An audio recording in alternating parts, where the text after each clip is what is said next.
Gold, trusted gold buyers. మీరు తాకట్టు పెట్టిన బంగారాన్ని విడిపించి ఈ రోజు ఉన్న మార్కెట్ ధరకు కొనబడను.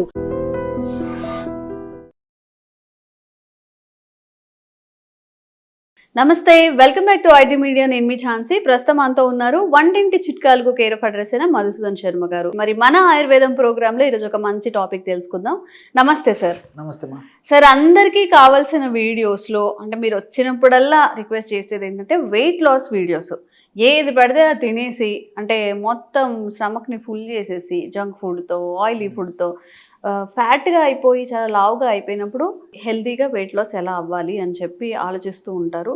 సో చిన్నవాళ్ళలో పెద్దవాళ్ళలో వచ్చే వెయిట్ లాస్ సమస్యలకి మీరు ఎలాంటి పరిష్కారం అనేది చెప్తారు?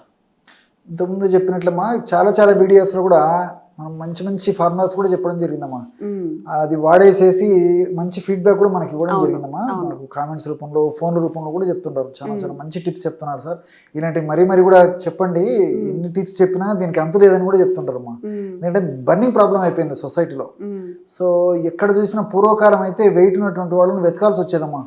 ఇళ్లలో కానీ, తర్వాత వీధులలో కానీ, టౌన్లలో కానీ, సిటీస్లో కానీ. ఇప్పుడు వెయిట్ లేనటువంటి వాళ్ళని వెతకాల్సిన రోజులు వచ్చాయి. సో చిన్న వయసు నుంచి పెద్దల వరకు ఇది సర్వసాధారణమైన సమస్య అయిపోయిందమ్మా.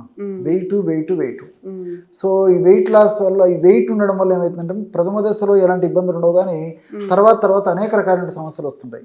షుగర్లు, బీపీలు, హార్మోనల్ ఇంబ్యాలెన్సెస్, రక్తనాళాల సమస్యలు, ఈ మోకాళ్ళ నొప్పులు. ఒకటేమిటమ్మా, చాంతాడంత చిట్టా ఉందమ్మా దీనికంతా. సో కాబట్టి వెయిట్ ఉన్నప్పుడు ఎటువంటి పరిస్థితుల్లో నిర్లక్ష్యం చేయకుండా వెయిట్ తగ్గేందుకు ప్రయత్నం చేయాలి. మనం గత కొన్ని వీడియోలో కూడా చెప్పుకోవడం జరిగిందమ్మా. సో అసలు వెయిట్ పెరగడానికి కారణం ఏంటి, సో ఆ వెయిట్ ఎలా తగ్గించుకోవాలి, క్షేమదాయకంగా ఎలా తగ్గించుకోవాలి, సైడ్ ఎఫెక్ట్స్ లేకుండా ఎలా తగ్గించుకోవాలి, మంచి ఆహార పదార్థాలు, పోషకభరితమైనటువంటి ఆహార పదార్థాలు తీసుకుంటే ఎలా తగ్గించుకోవాలి, ఎలాంటి ఎక్సర్సైజెస్ చేసుకోవడం వల్ల మనం ఆ అధికంగా పెరిగినటువంటి వెయిట్ నుంచి బయటపడవచ్చు, అంత సైంటిఫిక్గా మనం తెలుసుకోవడం కూడా జరిగిందమ్మా. సో ఈ వీడియోలో కూడా వాటికి సంబంధించినటువంటి ప్రస్తావించి మరి జనాలకు ఈ రోజుల్లో కావాల్సింది ఏంటంటమ్మా, అవన్నీ మాకెందుకు సార్, మాకు టిప్ చెప్పండి, ఆ టిప్ వాడాలి, మాకు బాగా కావాలి. సో చాలా మంది అది ఉంటుంది కాబట్టి ముందు ఆ టిప్ చెప్తానమ్మా, తర్వాత సమయాన్ని పట్టేసి ఇంకా వాళ్ళకు ఉపయోగపడే అంశాలు కూడా చెప్తానమ్మా. Okay sir. దీనికి ఈ కరక్కాయ పెచ్చర యొక్క చూర్ణము 100 గ్రాములు కావాలమ్మా. సో గత కొన్ని వీడియోలు కూడా కరక్కాయ పెచ్చర చూర్ణాన్ని గురించి కూడా నేను ప్రస్తావించడం జరిగింది. సో మార్కెట్లో దొరుకుతుంది కరక్కాయ పెచ్చర యొక్క చూర్ణము, ప్రామాణిక కంపెనీ వాళ్ళు తయారు చేసేటువంటి చూర్ణాలు. అట్లాగిన మంచిది దొరకకపోతే ఓన్గా ప్రిపేర్ చేసుకోవాలమ్మా. ఎందుకు చెప్తానంటే మా ఇంత స్ట్రెస్ చేయాల్సినటువంటి అవసరం ఎందుకంటే ఈ మధ్యలో ఆయుర్వేద ఔషధాలకి డిమాండ్ విపరీతంగా పెరిగిపోయింది. ఒక భారతదేశంలోనే కాకుండా ప్రపంచవ్యాప్తంగా కూడా డిమాండ్ విపరీతంగా పెరిగిపోయింది. సో ఈ డిమాండ్ పెరిగిపోయినప్పుడు ఈ యొక్క వ్యాపార పరంగా కూడా మరి డిమాండ్ బాగా పెరిగిపోవడం చేత కొంతమంది కొన్ని అక్రమాలకు పాల్పడేటువంటి పరిస్థితి ఏర్పడుతుందమ్మా. అంటే అందరం చెప్పడానికి లేదు కానీ కొంతమంది. సో మనకు మంచి చెడు కనుక్కోవడం కూడా కష్టంగా ఉంది. నిజంగా చెప్పాలంటే మా కరక్కాయలు వాడుకోవాలంటే అది ఏ పద్ధతిలో కానివ్వండి, ఒక వెయిట్ కానివ్వండి, తర్వాత కొలెస్ట్రాల్ తగ్గడానికి కానివ్వండి, తర్వాత మోకాళ్ళ నొప్పులు తగ్గడానికి కానివ్వండి, గ్యాస్ట్రిక్ ట్రబుల్ సమస్య తగ్గడానికి కానివ్వండి, కరక్కాయలను వాడుకోవాలంటే కరక్కాయ పెచ్చులకే ఆ గుణం ఉంది, కానీ లోపల విత్తనాలకు కానీ ఆ విత్తనాలు ఉండే పప్పుకు కానీ గుణం లేదమ్మా. సో సర్వసాధారణంగా కంపెనీలో వాళ్ళు ఎలాగ చేస్తారంటే మా లారీలు సరుకు తెప్పించేసి మిషన్లో మొత్తం కరక్కాయ పెచ్చులు, లోపల విత్తనము, పప్పు అంతా పౌడర్ చేసి అమ్ముతారమ్మా. సో దానివల్ల ఏమంటే పెచ్చు యొక్క గుణం ఒకటి ఉంటుంది, లోపల పప్పు గుణం వేరుంటుంది, విత్తనం యొక్క గుణం వేరుంటుంది. సో పెచ్చుల యొక్క గుణాన్ని అంతా ఓవర్కమ్ చేసేసి ఈ పని చేయకుండా చేసేటువంటి పరిస్థితి ఈ లోపల ఉన్నటువంటి ఆ విత్తనం కలుగజేస్తున్నాం. సో దీనివల్ల ఆశించినటువంటి ఫలితాలు కలగవు. అందుకే నేను ప్రతి వీడియోలో కరక్కాయ గురించి ప్రస్తావన వచ్చినప్పుడంతా కరక్కాయ పెచ్చుల యొక్క చూర్ణము, కరక్కాయ పెచ్చుల యొక్క చూర్ణము అని చెప్తుంటానమ్మా. మీరు గమనించి ఉంటారు, కరక్కాయల యొక్క చూర్ణం అని చెప్పాను నేను. ఎందుకంటే పెచ్చుల యొక్క గుణం వేరు, లోపల విత్తనాల యొక్క పప్పు యొక్క గుణం వేరమ్మా. కాబట్టి పెచ్చులకే వెయిట్ను తగ్గించేటువంటి గుణం ఉంది. మిగతా ఔషధ గుణాలన్నీ కూడా పెచ్చులకే ఎక్కువ ఉన్నాయమ్మా. సో కరక్కాయ పెచ్చుల యొక్క చూర్ణాన్ని 100 గ్రాములు తీసుకోవాలి. అట్లే పసుపు కొమ్మల యొక్క చూర్ణం, పసుపు కొమ్మలు దంచి తయారు చేసుకున్న చూర్ణం మంచిది. అలాంటిది దొరికేట్లయితే తెచ్చుకొని వాడుకోవచ్చు. ఒక 20 గ్రామ్స్ పసుపు చూర్ణం తీసుకోవాలి, 10 గ్రామ్స్ మిరియాల చూర్ణం అమ్మా. కేవలం ఈ 3 పదార్థాలే. కరక్కాయల చూర్ణం 100 గ్రాములు, పసుపు చూర్ణం 20 గ్రాములు, మిరియాల చూర్ణం 10 గ్రాములు. ఈ 3 పదార్థాలు బాగా కలపడం వల్ల బ్రహ్మాండమైనటువంటి వెయిట్ లాస్ పౌడర్ రెడీ అయిపోతుందమ్మా. మార్కెట్లో దొరికేటువంటి వేలాది రూపాయల ఈ పౌడర్స్కు ఇది ఏమీ తక్కువ కదమ్మా. సూక్ష్మంలో మోక్షం, అంత అద్భుతంగా పనిచేస్తుంది. ఔషధాలు చాలా తక్కువకే మనకు ఖరీదుకే దొరుకుతాయి, ఈజీగా తయారు చేసుకోవచ్చు, ఈజీగా వాడుకోవచ్చు, ఫలితాలు కూడా ఈజీగా వస్తాయమ్మా. ఈ యొక్క ఔషధం ప్రత్యేకత. సో ఈ విధంగా తయారు చేసుకున్నటువంటి ఈ యొక్క పౌడర్నేమో రోజు 2 సార్లు, ఉదయం ఒకసారి, రాత్రి ఒకసారి, ఆహారం తర్వాత ఒక 10-15 నిమిషాలు ఆగిన తర్వాత ఒక కప్ ఆఫ్ పల్చటి తాజా మజ్జిగ, ఒక 200 ml తీసుకోవాలమ్మా. అందులో ఒక 1/2 టీ స్పూన్ ఈ యొక్క పౌడర్ని కలుపుకొని తీసుకోవాలి. పరిస్థితి మరీ ఎక్కువగా ఉండి మరీ ఓవర్ వెయిట్ అంటే మార్బిడ్ ఒబెసిటీ ఇట్లా ఉండేటువంటి వాళ్ళైతే 5 grams వరకు వాడుకోవచ్చు. ఒక టీ స్పూన్ వరకు వాడుకున్నా ఏమవుదు. సో పరిస్థితిని బట్టి 1/2 టీ స్పూన్ నుంచి 1 టీ స్పూన్ వరకు రోజు 2 సార్లు, ఆహారం తర్వాత 200 ml పల్చటి తాజా మజ్జిగ. ప్రేక్షకులు బాగా నిదానంగా అర్థం చేసుకోవాలని చెప్తున్నానమ్మా. మజ్జిగ చిక్కగా ఉండకూడదు, పూర్తి పుల్లటి మజ్జిగ పనికిరావు, ఫ్రెష్గా ఉండాలా, తాజాగా ఉండాలా, పల్చగా ఉండాలి. అటువంటి మజ్జిగలో ఈ యొక్క పౌడర్ కలుపుకొని తీసుకోవాలి. ఈ విధంగా తీసుకోవడం వల్ల కూడా క్రమక్రమంగా ఆ శరీరంలో ఫ్యాట్ కణాల్లో ఏ భాగంలో ఎక్కువగా ఫ్యాట్ సంచితమైనా ఆ కొవ్వు కరిగేందుకు ఈ 3 ఔషధాలు చాలా చక్కగా పనిచేస్తాయమ్మా. చాలా అద్భుతంగా పనిచేస్తుందమ్మా. కరక్కాయలో ఉన్నటువంటి కెఫిన్ కానీ, చెబులిక్ యాసిడ్ కానీ, అరబినోగెలాక్టాన్స్ కానీ, ఇవన్నీ కూడా ప్రత్యక్షంగా పరోక్షంగా ఈ ఫ్యాట్ను కరిగించేందుకు చాలా అద్భుతంగా పనిచేస్తాయమ్మా. ఇవన్నీ పరిశోధనల ద్వారా కూడా నిరూపణ కావడం జరిగిందనమాట. సార్ మాకు ఇంత పేషెన్సీ లేదు, మేము ఇంట్లో చేసుకోలేము అన్నప్పుడు బయట ఆయుర్వేదిక్ స్టోర్స్ లో ఆల్టర్నేటివ్ ఏమైనా దొరుకుతాయా? మంచి ప్రశ్నమా. నిజంగా చాలా మంది ఇది కూడా అడుగుతుంటారు మనము.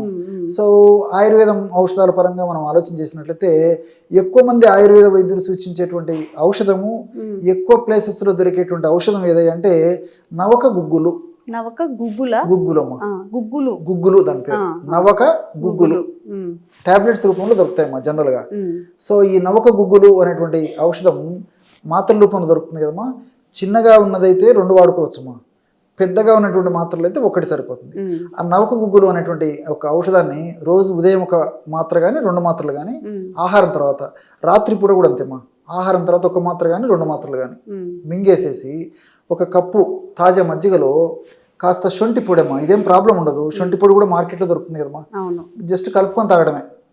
సో ఆ విధంగా తీసుకోవడం వల్ల కూడా ఇప్పుడు నేను చెప్పినటువంటి ఈ కరకాయ, పసుపు, మిరియాలు కలిపి మనం ఔషధంగా తయారు చేసుకున్న వాడు ఎంత ప్రయోజనం చేకూరుతుందో అంత అద్భుతంగా అది కూడా పనిచేస్తుందమ్మా. మీరు అన్నట్లు ఓన్గా తయారు చేసుకున్నటువంటి వాళ్ళు చేసుకోగలిగితే చేసుకోవచ్చు, అలా చేసుకునేటువంటి వాళ్ళు అట్లా వాడుకోవచ్చు.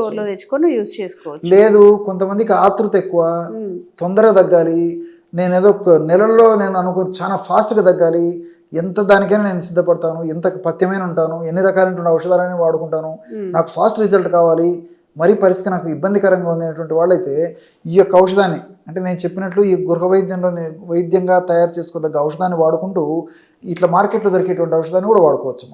సో పరిస్థితిని బట్టి, అవసరాన్ని బట్టి, వ్యాధి యొక్క స్థితిని బట్టి, వాళ్ళకి లభ్యతను బట్టి 2 వాడుకోవచ్చు, 1 వాడుకోవచ్చు. ఓకే. సో మన స్టడీస్ అయిపోయిన తర్వాత ఏంటి మరి ఏం సంపాదించావంటే పొట్ట అంటే నాట్ ఓన్లీ జోక్. సో ఈ బెల్లీ ఫ్యాట్ని ఎలా తగ్గించుకోవాలి, బెల్లీ ఫ్యాట్ వల్ల వచ్చే ఆరోగ్య సమస్యల నుంచి ఎలా బయటపడాలి తెలుసుకుందాం. ప్రస్తుతం అంతా ఉన్నారు వంటింటి చిట్కాలకు కేర్ ఆఫ్ అడ్రస్ అయిన మధుసూదన్ శర్మ గారు. ఎలా సార్ ఇంత సన్నగా ఈ ఏజ్లో కూడా? ఇప్పుడు జనరల్గా ఎవరిని చూసినా కానీ ఇంత బాణ పొట్టలు వేసుకొని తిరుగుతూ ఉంటారు. ఈవెన్ మేల్ కూడా, మేల్లో కూడా చాలా ఎక్కువ అవుతుంది ఇప్పుడు, చాలా స్టమక్ ఎక్కువగా ఉండడం అనేది. దట్టు ఈ బెల్లీ ఫ్యాట్ అనేది చాలా ఎక్కువగా ఉంటుంది కాబట్టి దానివల్ల చాలా ఇష్యూస్ వస్తాయని చెప్తున్నారు.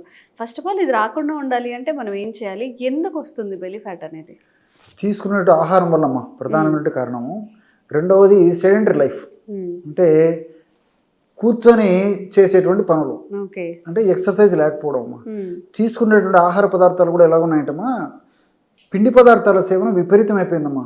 కార్బోహైడ్రేట్స్, సో కార్బోహైడ్రేట్స్ ఎక్కువ సేవించడం వల్ల దీనివల్ల ఏం జరుగుతుందంటమ్మా, ముఖ్యంగా చిన్న వయసు వాళ్ళలో, మగవాళ్ళలో, ఆడవాళ్ళలో కూడా ఈ ప్రాబ్లం ఉంటుంది. మగవాళ్ళలో ఈ పొట్ట భాగంలో కొవ్వు కణాల్లో కొవ్వు విపరీతంగా సంచితం కావడం మొదలవుతుందమ్మా. Accumulation of the fat in the fat cells in the stomach, అంటే పొట్ట భాగం అని చెప్పుకోవచ్చు. సో వీళ్ళకి సహజంగా ఏం జరుగుతుంటామో చెప్తున్నా, ఈ పిండి పదార్థాలన్నీ కొవ్వు కింద మారిపోయేసేసి ఆ కొవ్వు కణాల్లో కొవ్వు నిల్వ ఉంటుంది. ఇంతింతై ఒటిడింత అని చెప్పేసి కొద్దిగా అయిపోతుంది, ఇంకా కొద్దిగా అయిపోతుంది, మోయలేనంత బరువు అయిపోతుంది. అసలు ఆయాస పడుతుంటారు అనమాట 2 అడుగులు వేయాలన్నా, ఇంత భారం పుట్ట. సో దీనివల్ల ప్రాథమికంగా కొత్తలో ఎలాంటి ఇబ్బందులు ఉండవమ్మా, తర్వాత మాత్రం అనేక రకాల ఇబ్బందులు వస్తాయమ్మా. అంటే అనేక వ్యాధులకి ఇది పుట్ట బేస్ అయిపోతుంది. ఇప్పుడు ఏంటి సార్, మన ఫ్లెష్ పెరిగినట్ట, లేకపోతే ఫ్యాట్ చేరినట్ట, లేకపోతే ఏమైనా పేగులు ఉబ్బినట్ట, ఏంటి అంత పెద్దగా ఉండే పొట్టలో ఏముంటాయి అసలు? అంతే చెప్తే కదమ్మా, ఏముండవమ్మా, కొవ్వు కణాల్లో కొవ్వు ఉంటుందమ్మా, ఫ్యాట్ అంతే, మొత్తం ఫ్యాట్. అదంతా ఏదైతే ఉబ్బతంగా మనకు కనిపించిందో టమ్మీ ఫ్యాట్ అని చెప్పేది అంత ఫ్యాట్ ఏమా. సో తీసుకునే ఆహారం పిండి పదార్థాలు ఎక్కువ ఉండడము, అదేవిధంగా నూనె పదార్థాలు ఎక్కువ తీసుకోవడము, శారీరక శ్రమ లేకపోవడం చేతనే ఈ యొక్క ఇది పరిస్థితి కలుగుతుందమ్మా. సహజంగా మగవాళ్ళలో ఏం జరుగుతుంటమ్మా, ఈ పుట్ట భాగంలో కొవ్వు కణాల్లో కొవ్వు సంచితం కావడం ఎక్కువ శాతం మందిలో మొదట్లో జరిగేసేసి ఆ పరిధి అది కూడా దాటిపోతే ఇంక తొడల భాగంలో, పిరుదల భాగంలో, ఈ భాగంలో అంతా కూడా ఫ్యాట్ చేరుకుంటుందమ్మా. ఆడవాళ్ళు అయితే మాత్రం మొట్టమొదట ఈ పిరుదల భాగంలో, తొడల భాగంలో కొవ్వు ఎక్కువగా సంచితమైన తర్వాత పొట్ట భాగంలో సంచితం అవుతుంటుంది. ఆడవాళ్లకు మగవాళ్ళకు తేడా అయితమ్మా. ఆడవాళ్ళు పిండి పదార్థాలు తీసుకొని శారీరక శ్రమ చేయకపోవడం వల్ల వాళ్ళకి ఏం జరుగుతుందంటే చెప్పాను కదమ్మా, ఈ పిరుదల భాగము, ఈ తొడ భాగము, ఈ ప్రాంతంలో ఫస్ట్ కొవ్వు కణాల్లో కొవ్వు ఎక్కువగా సంచితమయ్యి ఆ స్టేజ్ దాటిపోయి క్రమక్రమంగా పెరుగుతూ పొట్ట భాగంలో కూడా మొదలవుతుంది. మగవాళ్ళలో రివర్స్ అవుతుంది. సో దీనికి కారణాలు అయితే ఒకటేమ్మా. సో ఈ బెల్లీ ఫ్యాట్ ఈ విధంగా రావడం వల్లమ్మా, ఈ టమ్మీ ఫ్యాట్ షుగర్ రావచ్చు, బీపీ రావచ్చు, హార్మోనల్ అస్తవ్యస్తత రావచ్చు, అదేవిధంగా వెయిట్ వచ్చేటువంటి పరిస్థితి ఏర్పడుతుంది. అట్లే ఈ మోకాళ్ళ నొప్పులు రావచ్చు. తర్వాత ఏజ్ వచ్చి వివాహ వయస్సు వచ్చిన తర్వాత, వివాహం అయిన తర్వాత సంతానానికి సంబంధించినటువంటి కొన్ని ఇబ్బందులు రావచ్చు. ఇలాంటి అనేక రకాలైన ఇబ్బందులు ఇద్దరిలో కలుగుతాయమ్మా, స్త్రీ పురుషులు ఇద్దరిలో కలుగుతాయి. కాబట్టి మరి కొద్దిగా ఉన్నప్పుడే వాటిని గుర్తెరిగేసి వాటిపైన అవగాహన పెంపొందించుకొని తగ్గించుకోవడం మంచిదమ్మా. ఎందుకంటే నేను ఇంతకుముందే చెప్పాను కదమ్మా, కొత్తలో వాటికి సంబంధించిన ఎలాంటి ఇబ్బందులు ఉండవు, సమస్య పెరిగే కొద్దీ క్రమక్రమంగా మొదలవుతుందమ్మా.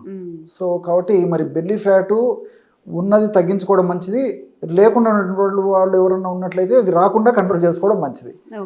మరి దీనికేమా ఈ బెల్లీ ఫ్యాట్ ఉన్నటువంటి వాళ్ళలో మరి తెలియకో అవగాహన లోపంతోనూ ఆరోగ్య స్పృహ లేకపోవడం చేతను అనివార్య కారణాల వల్ల మళ్ళీ బెల్లీ ఫ్యాట్ వచ్చినప్పుడు మరి తగ్గించుకోవడానికి చాలామంది అవస్థపడుతుంటారు. ఒక స్థాయి వచ్చిన తర్వాత రియలైజేషన్ అయిన తర్వాత మరి ఎన్ని వేలు ఖర్చు పెట్టేదానికి కూడా వెనకాడరమ్మా కొంతమంది. నేను నిత్య జీవితంలో ప్రాక్టీస్ చాలా మంది లైపో చేయించుకుంటూ ఉంటారు, చాలా ట్రీట్మెంట్స్ తీసుకుంటూ ఉంటారు. దానివల్ల సైడ్ ఎఫెక్ట్స్ వస్తుంటాయి, దానివల్ల కొన్ని ఇబ్బందులు వస్తుంటాయి. కాబట్టి అంటే న్యాచురల్ రెమెడీస్ తోనే ఆ యొక్క సమస్యను తగ్గించుకోవడం మంచిదమ్మా. దానికి మంచి ఆయిల్ చెప్తాను చూడమ్మా. ఎందుకంటే ఇప్పుడు ఆయిల్ నేను చెప్పేటువంటి ఆయిల్ అందరికి తెలిసినటువంటి పదార్థాలతో తయారు చేసుకోదగ్గ ఆయిలే. ఐటమ్స్ అన్నీ తెలిసినటువంటివి, తయారు చేసుకోవడం కూడా matter of just ½ an hour 1 hour అమ్మా, పెద్ద టైం కూడా పట్టదు, మనసు ఉంటే మార్గం ఉంది. సో ఈజీగా తయారు చేసుకోవచ్చు, చాలా చౌక ధరకే ఔషధం ఆయిల్ తయారైపోతుంది, చాలా ఫాస్ట్గా పనిచేస్తుంది. సో ఎలాగంటేమా ఆవాల నూనె, ఆవ నూనెమ్మా పచ్చళ్ళ తయారీకి ప్రసిద్ధి కదమ్మా, ఎక్కువ వాడుతుంటారు. ఆవాల నూనె, మస్టర్డ్ ఆయిల్ అంటారమ్మా. సో ఈ మస్టర్డ్ ఆయిల్ ఒక 250 ml తీసుకోవాలి ఒక పాత్రలో. సో పొయ్యి మీద పెట్టేసేసి, ఆవాల నూనె వేరు, ఆముదం వేరు వేరమ్మా, క్యాస్టర్ ఆయిల్ అది. అది క్యాస్టర్ ఆయిల్, ఆముదం గింజలతో వచ్చిన తయారు చేసినటువంటి ఆయిల్ క్యాస్టర్ ఆయిల్, ఆముదం నూనె. ఆవాల నూనె ఆవాలతో చేస్తారమ్మా. మనం పోపు గింజలు, పోపు డబ్బాలు ఆవాలు ఉంటాయి కదమ్మా, వాటి నుంచి తయారు చేసినటువంటి నూనె ఆవాల నూనె. మస్టర్డ్ ఆయిల్ 250 ml ఒక పాత్రలోకి తీసుకున్నామా, పొయ్యి మీద పెట్టేసేసి కాచాలమ్మా. సో కాసేటప్పటికి కొద్దిసేపటికి పొగలు రావడం మొదలవుతుంది. అవునమ్మా, ఎగ్జాక్ట్లీ. అందుకే దానికి ఆ కొవ్వును కరిగించేటువంటి అంత అద్భుతమైనటువంటి గుణం ఉందమ్మా. మిగతా ఆయిల్స్ తో పోల్చుకుంటే ఆవాల నూనెకు కొవ్వు కరిగించేటువంటి గుణం ఎక్కువ ఉంది. ఇప్పుడు ఈ విషయం వచ్చేసరికి నాకు మరొక విషయం కూడా గుర్తొస్తుందమ్మా. ఉత్తర భారతదేశంలో ఖాద్య తైలంగా ఆవాల నూనె వాడతారమ్మా. ఇప్పుడు మనమైతే నువ్వుల నూనె, తర్వాత ఈ పొద్దుతిరుగుడు నూనె, వేరుశెనగ నూనె ఇవి మనం వాడతాం. కానీ ఉత్తర భారతదేశంలో వాళ్ళు ఎడిబుల్ ఆయిల్గా ఆహార పదార్థాలు, వంటకాల తయారీలో ఆవాల నూనె వాడతారమ్మా. అందుకే మనతో పోల్చుకుంటే వాళ్ళు సన్నగా ఉంటారు. బెల్లి కూడా వాళ్ళకు తక్కువ ఉంటుంది. వాళ్ళలో కూడా మిగతా కారణాల వల్ల కూడా ఉంటుంది బెల్లి, సౌత్ ఇండియన్స్తో పోల్చుకుంటే వాళ్ళకి తక్కువ ఉంటుందమ్మా. ఓకే. అందుకంటే ఈ కొవ్వును కరిగించేటువంటి గుణం దీనికి బాగుందన్నమాట, ఫ్యాట్ను బాగా కరిగిస్తుంది. సో ఈ ఆవాల నూనె పొయ్యి మీద పెట్టినప్పుడు పొగలు వచ్చేదాకా మరిగించాలమ్మా, కొంచెం వేడి చేయాలి. కొద్దిగా పొగలు రావడం మొదలైనప్పుడే అప్పుడు పాత్రను దించేసేయాలమ్మా. దించేసేసి ఒక 25 గ్రామ్స్ మిరియాల పొడి వేసేయాలి. 25 గ్రామ్స్ మిరియాల పొడి వేసి కలిపేసేసి చివరగా ఒక 50 గ్రామ్స్ కర్పూరం పొడి వేయాలి. ఏదైనా ముద్ద కర్పూరం కానీ ఏవైనా, హారతి కర్పూరం కానీ ముద్ద కర్పూరం కానీ అమ్మా, మన ఇంట్లో ఏ కర్పూరం ఉంటుంది ఈ రెండింటిలో ఏ కర్పూరం ఏదైనా పర్లేదు, జస్ట్ అలాగంటే పౌడర్ అయిపోతుందమ్మా. ఆ పౌడర్ వేసేసి మూత పెట్టేసారి కొద్దిసేపటికంతా కర్పూరం కూడా అందులో కరిగిపోతుందమ్మా. సో ఈ విధంగా అలాగే కొద్దిసేపు ఉంచితే ఔషధం చల్లబడిపోతుంది. దాన్ని ఫిల్టర్ చేసేయాలి. వడగట్టితే బ్రహ్మాండమైనటువంటి బెల్లీ ఫ్యాట్ని కరిగించేటువంటి ఆయిల్ రెడీ అయిపోతుంది. ఓకే. ఎలా వాడాలి సార్? దాన్ని ఒక పాత్రలో నిల్వ ఉంచుకోవాలమ్మా, ఒక గాజు సీసాలో. రోజు ఒక్కసారి అమ్మా స్నానం చేసేదానికి ఒక అరగంట లేదా ఒక గంట ముందు కొద్దిగా ఆయిల్ తీసుకొని ఈ బెల్లీ ఫ్యాట్ ఉన్నటువంటి భాగంలో అప్లై చేసేసామా. చేసేసి ఈ డైరెక్షన్లో బాగా ఒక 5 నిమిషాలు లేదా 10 నిమిషాల సేపు బాగా మర్దం చేసేయాలమ్మా. సో మర్దన చేయడం వల్ల ఒక 5-10 నిమిషాలు లేదా ఒక పావు గంట సేపు మర్దన చేసేసి తర్వాత మళ్ళీ ఒక అరగంట సేపు ఉండి స్నానం చేస్తే సరిపోతుంది. ఈ విధంగా రెగ్యులర్గా చేయడం వల్ల ఆ లోకల్గా అంటే ఆ పొట్ట భాగంలో కొవ్వు కణాలు అధికంగా సంచితమైన కొవ్వు కరగడం మొదలవుతుంది. క్రమక్రమంగా కరిగిపోయి మనిషి నాజుకుతనాన్ని సంతరించుకుంటాడమ్మా. సో శాస్త్రీయంగా మనం ఆధునికంగా ఆలోచన చేసినప్పటికీ ఈ ఆవాలలో సినిగ్రిన్ అనేటువంటి రసాయన పదార్థం ఉందన్నమాట. సినిగ్రిన్ అనేటువంటి రసాయన పదార్థము ఈ కొవ్వును కరిగించేందుకు చాలా అద్భుతంగా పనిచేస్తుందమ్మా. అంతేకాకుండా యాంటీ ఇన్ఫ్లమేటరీగా కూడా పనిచేస్తుంది. యాంటీ ఇన్ఫ్లమేటరీగా పనిచేయడం అంటేమా ఇప్పుడు ఎప్పుడైతే పొట్ట భాగంలో కొవ్వు కణాల్లో కొవ్వు ఎక్కువగా సంచితమవుతుంటుందో అక్కడ ఇన్ఫ్లమేషన్ అనేటువంటి ప్రక్రియ జరుగుతూ ఉంటుంది. ఇన్ఫ్లమేషన్ అనేటువంటి ప్రక్రియ జరగడం వల్ల కొన్ని రకాలైనటువంటి శరీరానికి హానిని కలగజేసేటువంటి పదార్థాలు ఉత్పత్తి జరుగుతుంటుందమ్మా. సో దానివల్లనే నేను ఇంతకుముందు చెప్పినట్లు ఈ బీపీలు రావడము, షుగర్ రావడము, హార్మోనల్ ఇంబ్యాలెన్సెస్ రావడము, తర్వాత ఈ రక్తనాళాలకు సంబంధించినటువంటి సమస్యలు రావడం, ఇవన్నీ జరుగుతుంటాయి. సో ఇది యాంటీ ఇన్ఫ్లమేటరీ ఏజెంట్గా పనిచేస్తుంది కాబట్టి ఈ యొక్క పదార్థాన్ని మనం బయట అప్లై చేసినప్పటికీ చర్మం పీల్చుకొని రక్తంలో కలిసేసి ఆ యొక్క పదార్థాల యొక్క ఉత్పత్తిని తగ్గించడమే కాకుండా వాటి యొక్క శక్తిని కూడా నిర్వీర్యం చేస్తుందమ్మా. చాలా సైన్స్ ఉందమ్మా దీనికి. సో అదేవిధంగా దీంట్లో ఒమేగా-3 ఫ్యాటీ యాసిడ్స్ అని చెప్పేసి, ఐసార్ హార్మనిటిన్ అని చెప్పేసి ఒక పదార్థం, ఇవన్నీ కూడా ప్రత్యక్షంగా పరోక్షంగా ఈ ఫ్యాట్ను కరిగించేందుకు ఉపయోగపడతాయమ్మా. రెండవది మిరియాలు. మిరియాల్లో పెప్పరిన్ అనేటువంటి రసాయన పదార్థం ఉంది.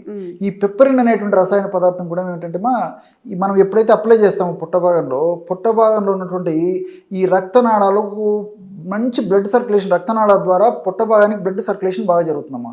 ఎప్పుడైతే మంచి బ్లడ్ బాగా ఫ్లో జరుగుతుందో, మంచి బ్లడ్ సర్క్యులేషన్ జరుగుతుందో, దానివల్ల side by side oxygen supply కూడా ఆ భాగానికి బాగా జరుగుతుంది. కాబట్టి అక్కడ పేరుకున్నటువంటి ఆ చెడు పదార్థం అంతా తిరుగు ప్రయాణంలో మళ్ళీ వెనక్కు తీసుకొచ్చేదానికి అవకాశం ఏర్పడుతుంది. సో అంతేకాకుండా ఇది మెటబాలిజాన్ని కూడా వేగవంతం చేస్తుందమ్మా ఈ పెప్పరిన్. సో కణాలను చైతన్యం చేసి త్వరగా ఆ ఫ్యాట్ కరిగేందుకు ఈ మిరియాలు ఉన్నటువంటి ఘాటు పదార్థమైనటువంటి పెప్పరిన్ ఉపయోగపడుతుంది. అదేవిధంగా కర్పూరంలో క్యాంఫరాల్ అని చెప్పేసి రసాయన పదార్థం ఉందమ్మా. ఈ యొక్క క్యాంఫరాలు మరి కొవ్వును కరిగించడమే కాకుండా ఈ 2 పదార్థాల యొక్క గుణాన్ని మరింత త్వరగా, శీఘ్రంగా, సమర్థవంతంగా వెంటనే ఈ త్వరగా పనిచేసేందుకు ఈ యొక్క కర్పూరం ఉన్నటువంటి క్యాంఫరాలు ఉపయోగపడుతుంది. సో ఇవన్నీ మల్టీపర్పస్గా ఉపయోగపడతాయి. కాబట్టి మనం ఔషధం మనం అనుకుంటాం కానీ ఏదో చిన్నది 3 పదార్థాలే కదని చెప్పేసి, కాబట్టి దాని యొక్క శక్తి మాత్రం చాలా అద్భుతం అమ్మా. చాలా శక్తివంతంగా పనిచేస్తుంది. కాబట్టి మరి ఇటువంటి సందర్భంలో ఇటువంటి సమస్య ఎవరన్నా ఎదుర్కొన్నట్లయితే మరి ఇట్లాంటి ఔషధాన్ని తయారు చేసుకుని వాడుకోవడం వల్ల చాలా చక్కటి ఫలితాలు కలుగుతాయమ్మా. దీనితో పాటు మరి ఆసనాలు కూడా వేయడం మంచిదమ్మా, ఇంకా త్వరగా కంట్రోల్ అయిపోతుంది. ఆసనాలు కూడా మరి ఈ రోజుల్లో శాస్త్ర సాంకేతిక పరిజ్ఞానం బాగా పెరిగిపోయింది కాబట్టి మరి మనం గూగుల్ సెర్చ్లో ఏకపాద ఆసనం, ఏకపాద ఉత్థాన పాదాసనం, నౌకాసనం, ఇలాంటి ఆసనాలు 3 ఆసనాలమ్మా. ఈ 3 ఆసనాలు వీలైతే 3 ఆసనాలు చేయొచ్చు. ఈ 3 ఆసనాలు వీలు కాకపోతే కనీసం 1-2 చేసినా సరిపోతుంది. సో ఏకపాద ఆసన్, ఏకపాద ఉత్థాన పాదాసన్, అట్లే నౌకాసనం, ఈ 3లో ఏది వీలైతే అదమ్మా. సో ఉదయం ఒకసారి, సాయంత్రం ఒకసారి ఆ ఆసనాలు వేయడం వల్ల కూడా మరింత త్వరగా ఈ యొక్క సమస్య నుంచి బయటపడవచ్చమ్మా. మరి గురువు వద్ద నేర్చుకొని ఈ ఆసనాలు కొన్నాళ్ళ పాటు గురువు వద్ద నేర్చుకొని మళ్ళీ ఇంట్లోనే ఆసనాలు రెగ్యులర్గా చేసుకోవడం మంచిది. మరి గురువు అందుబాటులో లేనప్పుడు మరి గూగులే గురువు అమ్మా. గూగుల్ సెర్చ్లో చూసుకొని దాంట్లో ఏ ఆసనము ఏ టైంలో ఎవరు ఎంతసేపు వేయాలని వివరాలు, ఆ పాస్చర్ ఎలా ఉండాలి, ఈ డీటెయిల్స్ అన్నీ మనకు తెలుస్తాయి కాబట్టి దాని ప్రకారం చేసుకుంటే సరిపోతుంది. ఓకే. సో ఎవరైనా కానీ బెల్లీ ఫ్యాట్, ఎవరైనా కాదు 100లో 98 మెంబర్స్కి ఇప్పుడు ఈ బెల్లీ ఫ్యాట్ అనేది ఎక్కువైపోతుంది. సార్ చెప్పిన రెమెడీ ట్రై చేయండి. మీకు ఎలా అనిపించిందో కామెంట్ చేయండి. ఇంకెలాంటి హెల్త్ వీడియోస్ అయినా కామెంట్ చేయండి. తప్పకుండా వీడియో చేసి ప్రయత్నం చేద్దాం. Sir, one life lesson what medicine has taught you. Whatever you can do without expecting. But I really believe మన పాజిటివ్ యాటిట్యూడ్ ఉంటేనే మనం ఏదైనా సాధించగలం. గట్ని మనం కరెక్ట్గా డీల్ చేసినట్లయితే అది మనకి పాజిటివ్ హార్మోన్స్ని రిలీజ్ చేస్తుంది. షుగర్ వచ్చిన వాళ్ళ పరిస్థితి ఏంటి? పొట్ట దగ్గర పెరిగితే దాన్ని ఆండ్రాయిడ్ అంటారు, ఆండ్రాయిడ్ ఫోన్ కదా. అసలు థాట్స్ ఎందుకు వస్తాయి? బ్రెయిన్ డెడ్ అంటే దానికి ప్రపంచం అంతా కూడా కొన్ని నిర్దిష్టమైనటువంటి లక్షణాలు ఉంటాయి. మానసికంగా ధైర్యంగా ఉంటే క్యాన్సర్ జయించవచ్చు. You are a doctor for a cause, sir. అంతే. వాళ్ళకి వచ్చిన ఆదాయం కాకుండా ఫ్రీ సర్వీస్ ఎంతమందికో చేస్తుంది.